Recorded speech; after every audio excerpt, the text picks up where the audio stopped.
Welcome to టీ10 నేను Revathi. CPM నేత కుల్గం మాజీ ఎమ్మెల్యే తరిగామి మంగళవారం కుల్గం నియోజకవర్గం నుండి తన నామినేషన్ పత్రాలు దాఖలు చేశారు. సీట్ల సర్దుబాటులో భాగంగా కాంగ్రెస్ నేషనల్ కాన్ఫరెన్స్ లు కుల్గం సీట్ ను సిపిఎం కు కేటాయించాయి.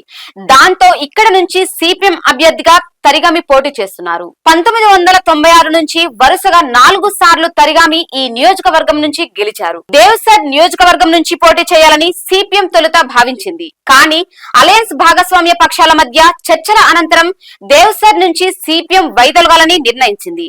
నేషనల్ కాన్ఫరెన్స్ నేత డాక్టర్ ఫరూక్ అబ్దుల్లా తరిగామిల మధ్య చర్చల అనంతరం ఈ మార్పును ధృవీకరించారు. అలయన్స్ భాగస్వామ్య పక్షాల మధ్య ఐక్యతను కొనసాగించడం చాలా కీలకమని గ్రహించిన తరిగామి దేవసర్ నియోజకవర్గం నుంచి వైదొలగేందుకు అంగీకరించారు. సమగ్ర దృక్పథంతో ఎన్నికలకు వెళ్లేందుకు అలయన్స్ పక్షాలు చేస్తున్న సమిష్టి కృషిని ఈ నిర్ణయం ప్రముఖంగా తెలియజేస్తోంది.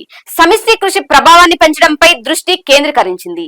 ఎన్నికల ప్రచారం సందర్భంగా స్థానిక సమస్యల పరిష్కారంపైనే తరిగామి దృష్టి కేంద్రీకరిస్తున్నారు. కుల్గం నియోజకవర్గం పట్ల తనకు గల నిబద్ధతను కొనసాగిస్తున్నారు. ఇది ఇవాల్టి న్యూస్. చూస్తూనే ఉండండి టీ10.